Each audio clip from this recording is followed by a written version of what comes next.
gostaria também, não é, de apresentar um pouco a todos um pouco da trajetória do professor Munanga, não é? Professor Munanga acreditou por muito tempo haver nascido no dia 19 de novembro de 1942, na aldeia de nome Benat Tissitala, situada no Congo belga, antigo Zaire.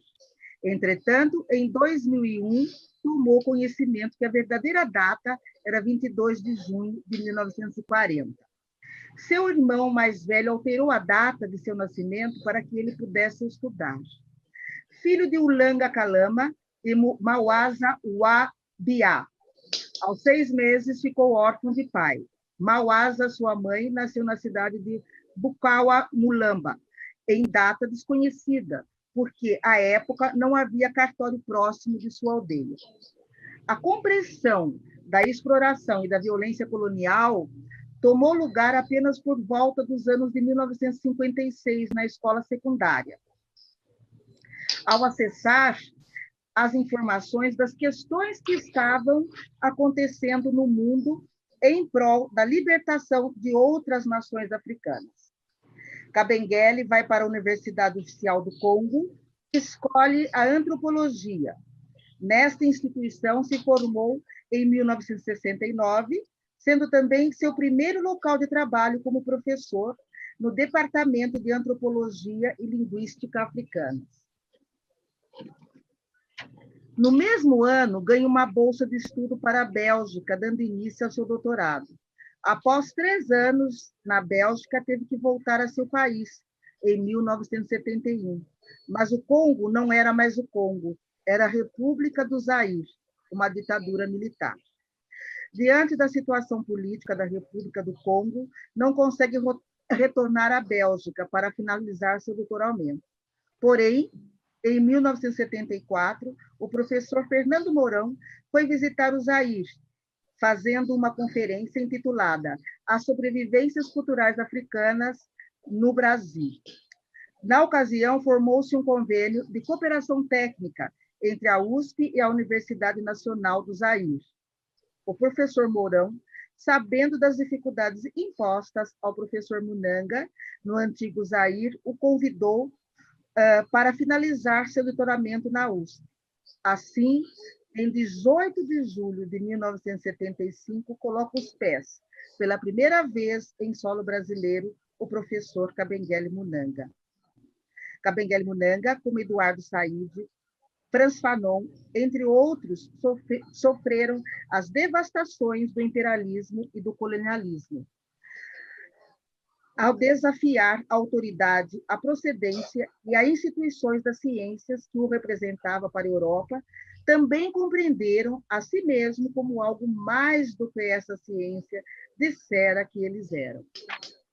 Kabengele Munanga é um ser humano emancipado, que traz em si a medida certa.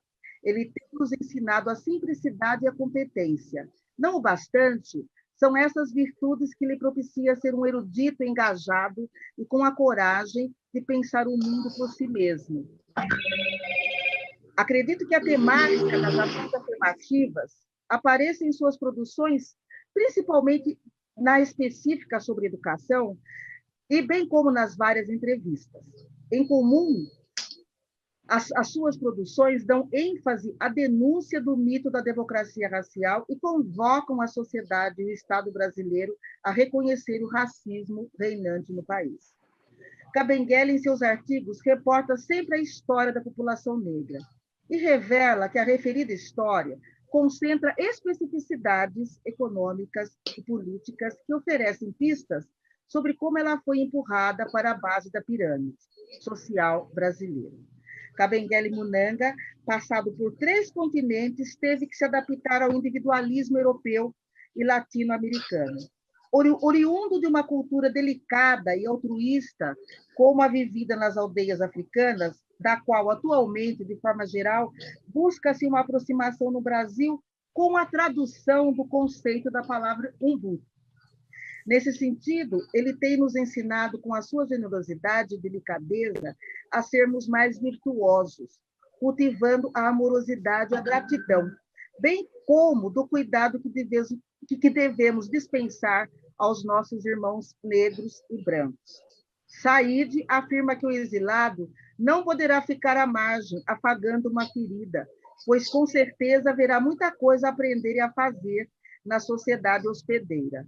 Kabengele Munanga pôde superar a dor do exílio, fazendo e ajudando com a sua visão e consciência de 3 culturas, 3 cenários, 3 países, a sociedade brasileira a ter um contraponto seguro e mais amplo para o debate da questão étnico-racial no Brasil e no mundo. Said foi um palestino-americano que lutou pela autonomia e liberdade da Palestina. Kabengele lutou pela libertação do Zaire, mas lutando no Brasil pela emancipação dos negros brasileiros, honra o passado de muitas nações africanas. Nós o agradecemos pela sua presença no Brasil. Nós o agradecemos pela sua defesa pelos direitos humanos e pelos direitos humanos dos negros. Obrigada por nos emprestar a sua sabedoria e coragem, nos transformando em doutores. Todavia, mais que tudo, devemos agradecer ao universo. Você está aqui. Muitíssimo obrigada. E agora eu passo para a nossa mediadora. Muito obrigada, professora Elizabeth, por essa introdução linda, aliás. E muito boa tarde a todas e todos que nos acompanham aqui. Meu nome é Angélica Mari, eu sou jornalista, colunista da Forbes e o meu trabalho perpassa a inovação e a diversidade. Vou fazer uma breve autodescrição, sou uma mulher branca, tenho cabelos curtos e castanhos, uso óculos e visto uma camisa bege com pequenas estampas cor de laranja. Atrás de mim eu tenho uma parede clara, sem detalhes. E é um prazer imenso estar aqui com vocês nesse encontro que celebra a obra do professor Dr. Kabengele Munanga, que obra essa que é intrínseca aos avanços feitos na pauta racial e direitos humanos aqui no Brasil.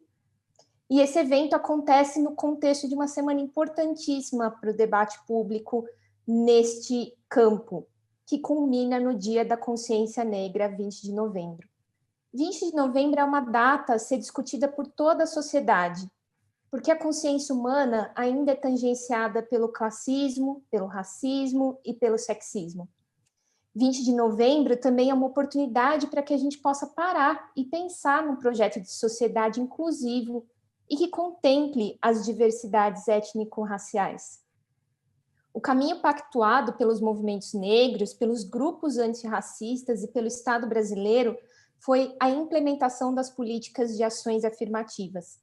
E como nos lembra o professor Munanga, as políticas de ações afirmativas devem ser implantadas não só no sistema educativo superior, mas em todos os setores da vida no país, onde o negro é excluído.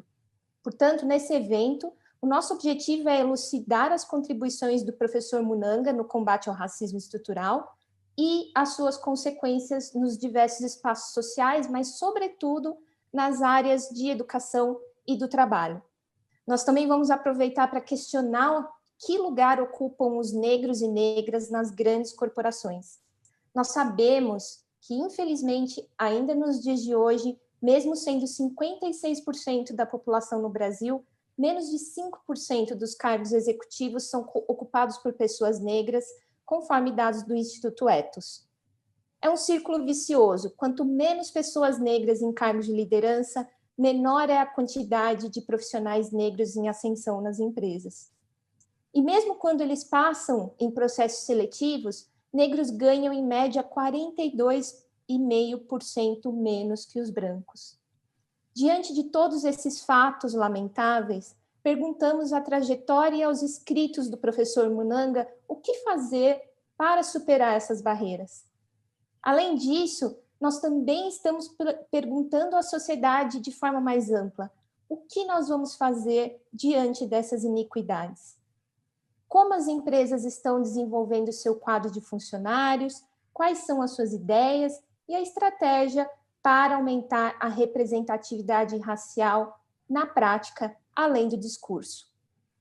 E para tratar dessas questões, nós temos esse encontro muito especial que vai, conforme a introdução da professora Elizabeth no início dessa conversa, nós vamos homenagear e contar com os insights do professor Munanga, que é um dos mais sofisticados intelectuais sobre questões da população negra que nós tivemos a sorte de ganhar aqui no Brasil. Afinal, o professor é congolês. E nós temos também uma mesa que vai compartilhar os saberes, suas reflexões sobre os desafios, os avanços e as possibilidades que nós temos aqui no combate à desigualdade e discriminação, nessa luta rumo à igualdade racial. Além do professor Munanga, nós temos a presença da atriz Olívia Araújo, do antropólogo e professor da FEI-SPM, Pedro Jaime Coelho Júnior, da Caroline Sintra, que é CEO no Brasil da consultoria global de tecnologia Thoughtworks. Sejam todos muito bem-vindos a esse debate. E para dar o pontapé inicial no nosso encontro, eu gostaria de abrir com uma pergunta para o professor Munanga, que é: professor, eu gostaria que o senhor contextualizasse essa nossa conversa com as suas considerações sobre o conceito de democracia racial no Brasil, né? Portanto, como ela é falaciosa. De que formas essa impressão que a gente tem aqui no Brasil, de que a gente vive num país livre de sistemas de segregação como o apartheid, que aconteceu na África do Sul, como isso maquia os problemas da sociedade brasileira que são ocasionados pelo racismo? Bom, inicialmente eu quero dizer boa tarde para todas as pessoas, e dizendo que estou falando com muita emoção, mas como se diz, a emoção e a razão são irmãos gêmeos. Não dará para separar as duas. E foi uma grande surpresa para mim, porque não sabia que ia receber essa homenagem, que foi praticamente resumida na fala da professora Elizabeth Quint, uma amiga de muitos anos, longa caminhada, e surpresa de ver pessoas tão queridas como Pedro Jaime,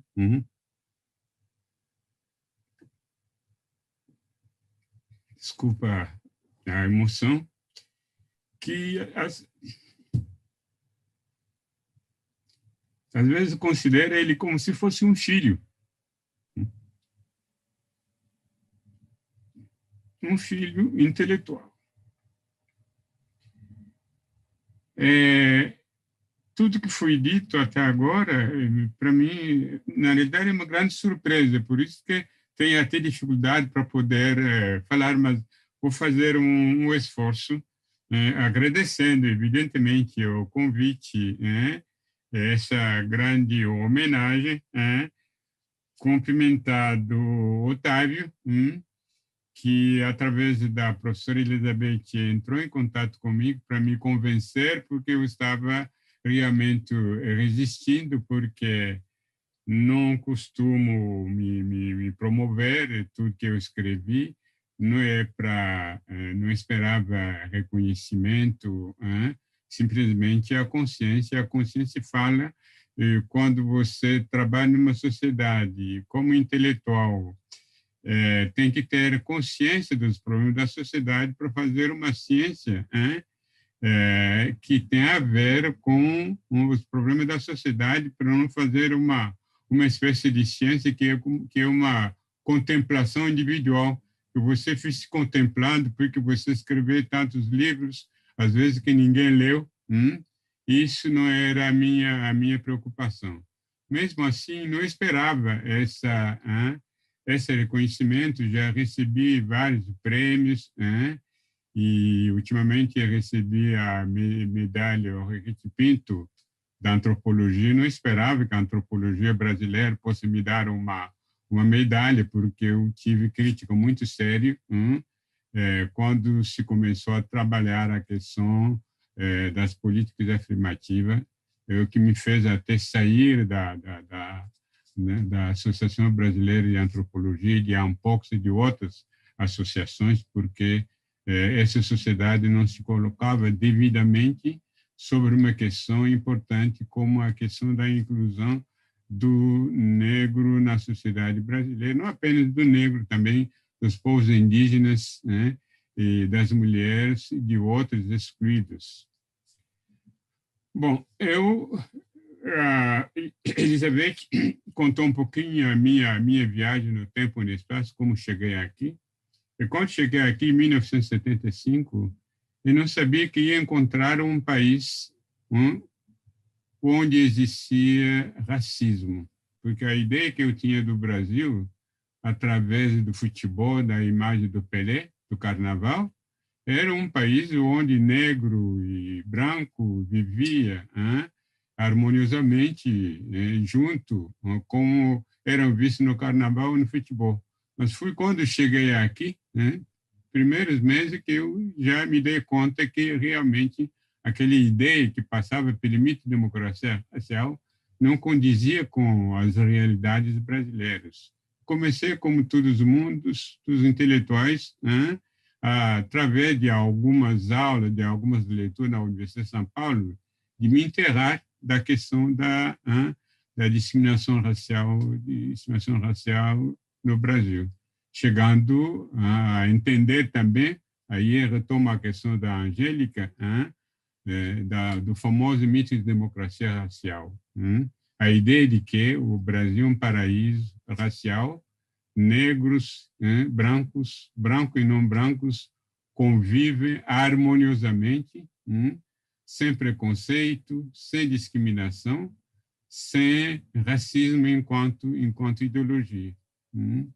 E essa que muito tarde os próprios negros acharam que não é uma realidade, não havia paraíso, não havia essa harmonia todos, e chegaram à conclusão já à Frente Negra na década de 30 que aquele lá era um mito. Mas como vinha da própria vítima, ninguém acreditou nisso. Até a década de 60, quando a Unesco promoveu uma pesquisa no Brasil para averiguar se realmente havia essa democracia racial que podia servir de exemplo ao resto da humanidade, com tudo que se viveu depois da Segunda Guerra Mundial, com o Holocausto dos judeus, o preconceito que estava em várias sociedades, que o exemplo do Brasil podia inspirar o resto da humanidade. Se deram conta que não havia essa democracia racial. Daí a ideia do mito. Para essas pessoas, os dominantes, não era mito, era uma realidade que ele tentava passar. Quer dizer que o racismo brasileiro se construi a partir da negação do próprio racismo. Olha, nós não somos racistas, os racistas são os outros, são os brancos da África do Sul, o branco da África do Sul que implantaram o regime do apartheid, aqui é um país de harmonia racial. Se os negros sofrem de algumas desigualdades, essas desigualdades são de origem social, não tem nada a ver com superioridade, inferioridade racial.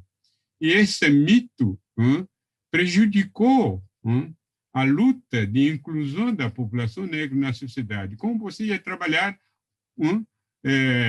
sobre uma questão que não existia, o Estado brasileiro dizendo que o Brasil era um país racista, era quase um crime de lesa pátria, não se dizia.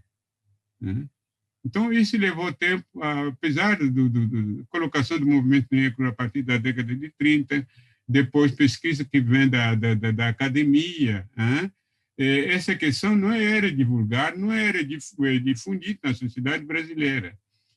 Se falava do racismo em alguns meios acadêmicos, não em todos os meios acadêmicos, entre simplesmente os pesquisadores que trabalhavam sobre o assunto.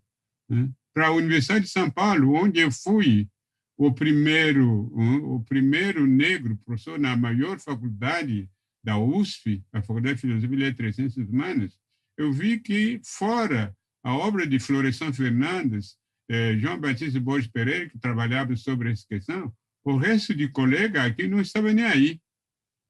Essa questão não existia. Algumas que tinham consciência intelectual de esquerda diziam que é um problema de luta de classe. se o Brasil conseguir implantar a ditadura de proletariado, terminar com as classes sociais, as questões serão resolvidas, nós não teremos mais racismo na sociedade brasileira, nós não temos mais discriminação racial. É claro que o racismo é um instrumento ao serviço do capitalismo, mas a história mostra que mesmo os países que tiveram regime político diferente, orientação política diferente, como Cuba, a União Soviética, na época havia ainda hostilidade contra judeus, que alguns países como o Cuba não resolveram o problema da discriminação racial, do racismo, das práticas racistas contra o negro. Então, tudo isso atrasou todo o debate sobre a questão da inclusão na sociedade brasileira.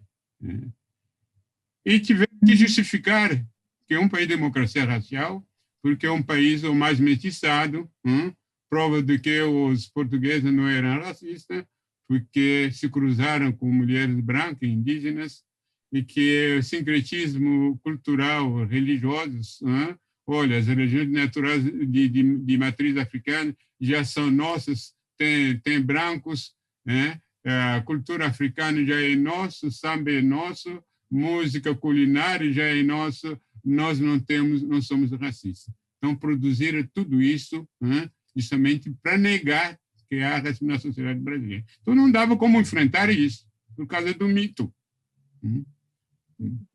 Até a conferência a terceira Conferência Mundial da ONU contra o racismo, a discriminação racial e a intolerância correlata organizada na África do Sul, em 2001, que oficialmente o Brasil começou a se assumir como um país racista, assinou a Declaração do Durban, voltaram do Durban e tem documento do Durban, onde ele já tinha proposta de implementar cotas para negros, indígenas e algumas minorias. Aí começa o debate sobre políticas afirmativas, que começa praticamente em 2001, o que a gente ouviu falar no mundo acadêmico. Os antropólogos eram os primeiros a levar a bandeira contra as políticas afirmativas, abaixo-assinados que levaram no Congresso Nacional. A imprensa, toda parte, ninguém acreditava. Tem um livro, Ali Camel, Nós Não Somos Racistas, que todo mundo leu, que servia até em algumas cenas de novelas da TV Globo. Então, essa ideia de democracia racial prejudicou o Brasil. Até as próprias vítimas não discutiam as políticas afirmativas. A primeira vez que essa palavra sai, circula nos dados do público, depois da marcha do movimento negro em Brasília, em 1995, 300 anos da morte de Zumbi, no manifesto entregue ao então presidente Fernando Henrique Cardoso, que eles falam de cotas para negros nas universidades, que ele fala da inclusão da história do negro na educação, de onde veio a lei 10.739. Mas antes, tudo isso era negado, não se falava. Então, isso atrasou esse processo que agora tem essa consciência. Eu torço para isso permanecer, porque até a morte de George Floyd, não se falava de racismo no Brasil, como estou vendo agora, na imprensa, em todos os lugares. Mas por que se esperou tanto tempo? Os negros excluídos em todos os setores da vida nacional, como a Angélica falou na vida deles, entre os pobres são os mais pobres, entre os analfabetos são os mais analfabetos, entre vítimas da violência policial em nossas periferias, os jovens negros constituem a maioria, em nossos sistemas carcerários, constituem a maioria, e tudo isso é sabido. Agora que essa consciência está nascendo, agora, nas últimas eleições municipais, estabeleceram, pelo menos, cotas para os candidatos negros. Mas por que não se fazia durante todos esses anos? Porque as pessoas ainda acreditavam que não havia racismo no Brasil, não havia discriminação racial no Brasil. E nós naturalizamos, né, essa invisibilização do negro, essa sobre-representação do negro, naturalizamos isso em todo o setor, no cotidiano. O brasileiro não olhava atrás, à frente, para dizer onde está o negro.